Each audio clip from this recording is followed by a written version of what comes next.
This is a presentation of the Sports Source Digital Network, presented by Hearthside Bank.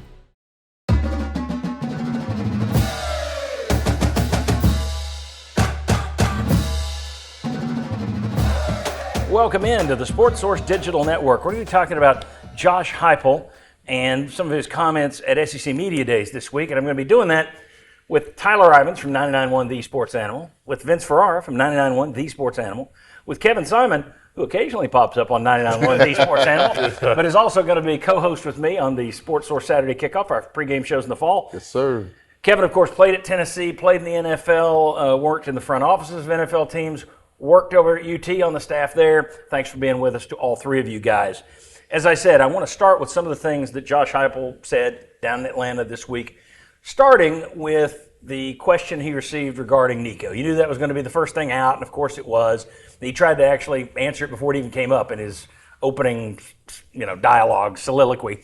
But I want to put the quote on screen very quickly, and I want to react to it. Ultimately, at the end of the day, it's never about who's not in your building. It's about who is in your building. For us, you can lose a quarterback at a lot of different times. December transfer portal, spring transfer portal. You can lose one week one, first quarter of a ball game, yada, yada, yada. You've got to have a next guy up mentality. At the end of the day, having the right guys that want to be there, want to compete with their brothers that are inside of that locker room, building that connection, but are also having the right guys in there. Guys, I love that. I think it's a great response. So many coaches around the SEC would have taken that same opportunity to cry, to whine, to say that we got too many transfer portals, to say our guys leave us and we don't know when, they're just going to ask for more money, to say other teams are talking to our guys and tampering. He didn't do that. He just handled it like a man. I love it. He's like, look, it's not about who we lost. We could lose a quarterback at any point. It's who we've got, and we got to go forward. I just loved it. I thought it was a great answer. I continue to like Josh Heupel and his personality in these press conferences because he's not going to spin you, and at the same time, he's not going to be Bill Belichick and not give you anything.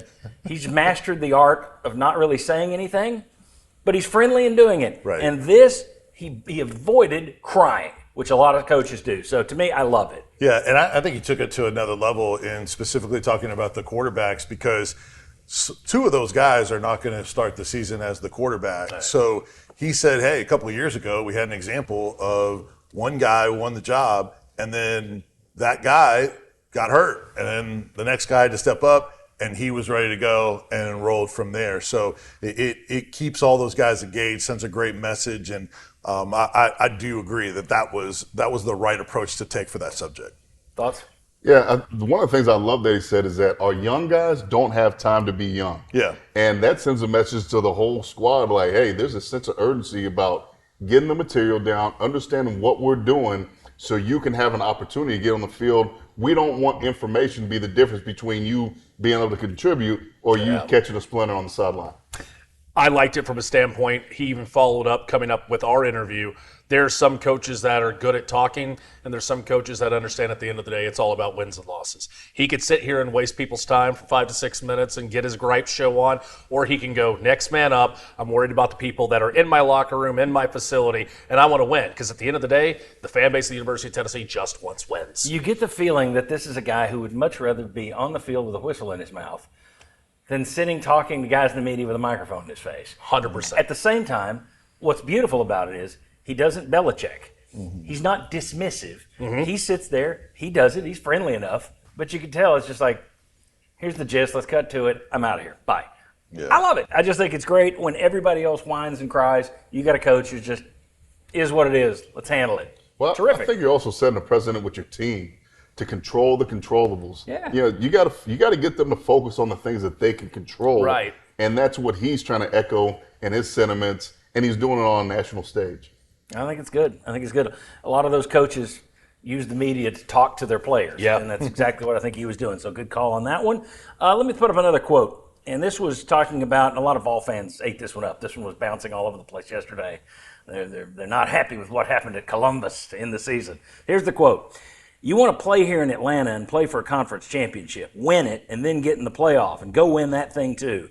Everybody inside of our program will tell you that the taste that was left in our mouth in December, make sure everybody understands that's not the goal. We want to get in it, but you got to win. And it's been a part of helping us challenged every single day throughout the course of the winter, through spring ball, and certainly through the course of the summer. Kevin, your thoughts on the Ohio State game serving as motivation for this team? They went up, they got their butts kicked. It sounds like Heupel hasn't let them forget that. I mean, we all saw it now. Sheesh. Yeah, that was tough. That was tough. But I mean, at the end of the day, to go out and we can call it laying an egg, you're playing a great opponent, but to try to motivate, like, hey, listen, this is the level we're trying to get to, and we just saw it with the eventual national champion. It is motivation and an understanding, not just for the players, but the entire staff, recruiting, everybody that's involved, every man, woman, child that's involved with the program. This is what we got to do if we want to get to that national championship level. This is how it looks. This is going to sound so backwards, but I truly believe this. I think the best thing that could have happened to the University of Tennessee in that game against Ohio State is what happened to the University of Tennessee. You tasted it. You liked the pomp and circumstance that led into the Chris Fowlers and to the Kirk Herbstreits, and we're here in Columbus. And you want that opportunity that some teams have to pop in a video game cartridge to be able to feel. I think Tennessee got their teeth kicked in. I saw them get their teeth kicked in, but on top of that, it's, okay, here's where we are. Here's where we need to be to compete with the national champions on a year in and year out basis. How are we going to reach there? That's the goal. Go ahead, Vince. No, I was just going to say, well, I don't think all the fans take that approach. The team should take that approach to try to get better. Oh, I'm definitely the minority. I know that. Yeah, well, the fans would say, well, why weren't we at home? Maybe it's a little bit different. Well, in this format, it should have been SMU and not. Yeah. Exactly. But I also think that there's different ways to look at it. Like Miles Kitzelman said in different interviews, he said, in the local interview, he said, yeah, it sucked. But then he also said, we got it to 21-10 at the half. We get the ball to start the second half. And we had a score there is 21-17, and there's a great team on the road, and we're back in that game. Yeah. So it shows it wasn't good enough, but then we weren't that far away if we execute and do the things we need to do. So you kind of take, yes, a hard lesson, but also a little bit of confidence too that if you clean things up, you can compete on that level. The problem is, I don't know. That happened a year before you lost your quarterback and you lost your offensive line, and that's the only problem is. Right. There is a comparison to be made. Tennessee, Peyton Manning's last game. They saw what it takes to win a national championship when Nebraska beat their brains in down there in the Orange Bowl. I was in house. And then the next year they go out and win the national championship. Okay. But that Tennessee team was loaded. Yeah. That 98 team was as talented as the 97 team. Mm-hmm. I don't know that that's the case this year, or at least it may be as talented. It's just young talent that we haven't seen before. Mm-hmm. So I think that's an issue. But I do believe getting there, experiencing it, and walking away and not just ignoring it. I mean, that's the thing. There's probably a fine line between beating them over the heads with it to where they destroy their confidence and just reminding them of it and letting them taste it. I remember living in Ohio. Trust me, I've heard more Woody Hayes stories than you can imagine. But famously, they got upset by, I think it was Michigan. I think it was Bo Schembechler's first team. And Woody Hayes had a giant rug printed up with the score. And every day, the Ohio State team would walk across that score into the locker room, and it was reminding them every single. And the next year, they went out, took Michigan's heads off. So there is a value in being able to knowing how much to push on them, and how much. Okay, now I'm bashing their confidence if all we do is hit them over the head with, "You sucked in Columbus." So I do think that's going to be interesting to see how much Heupel uses that, if he uses it correctly. I like what he's saying though. The team taking it. I think that's a good thing. I'd say, John, it was after the quarterbacks, it was the second most frequent question to the Tennessee contingent was, what did you learn from that playoff game? How do you get better from it? And I think overall guys handled it well. Bryson Easton pointed to something that is applicable even with a different team. He said, hey, the pre-snap penalties, we can't do that to ourselves. We got to be more disciplined. That's something that can carry over regardless of your talent. Absolutely, and I'm glad you mentioned the penalties because we might be doing something then on the Sports Source Digital Network a little bit later. Last one, when asked about tempo or the drop in tempo the last couple of years, Heupel several times down there and then including with YouTube on 99.1, he cited recent rule changes. Now, again, I like the fact he doesn't cry. It was not whining. He just went, well, there's been some rule changes, boom, boom. He just went right through it. So there has been some talk about, all right, you've added in-helmet communications for defenders. So they're getting a little more help on the sidelines. You've changed the clock rule itself. I thought on some of these, it wasn't whining Tyler, but it was the first time I've heard him really mention the fact when the tempo was put in front of him, there's been some rule changes.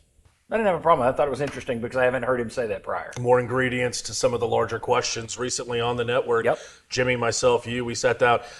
Fascinating first quarter stats because Tennessee likes to bury teams early.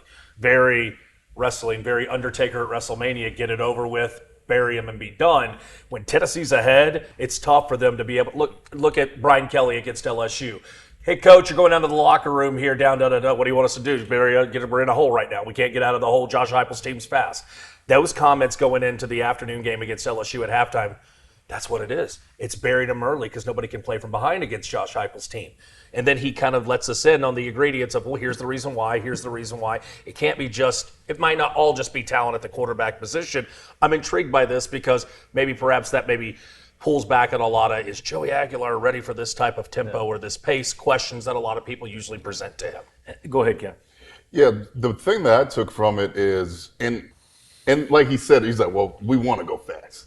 Was 41 to start his tenure, 41 in 41 of their first 43 games scored in the first quarter. Yeah. Well, in 6 of the last 9 games, failed to score in the first quarter, right? Yeah. Big difference. Obviously, we'd like to get back to doing that. I think at that point, that's what makes the offense come alive. A question that Charlie Collar asked was Seth Luttrell and what is his impact going to be, on the offense. And Heupel mentioned that, great knowledge and expertise, understanding what we do, also bringing knowledge of some other things.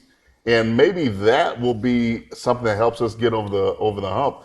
But it's going to be a tough chore this year. You're replacing 9 out of 11 starters, including the quarterback. So getting back to tempo, really the onus is going to fall back on the defense, being stout and creating the amount of turnovers that they have the past 2 years to try to get our offense back on track.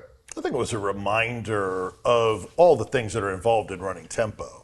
It's not just the execution, which we've talked about on the Sports Source.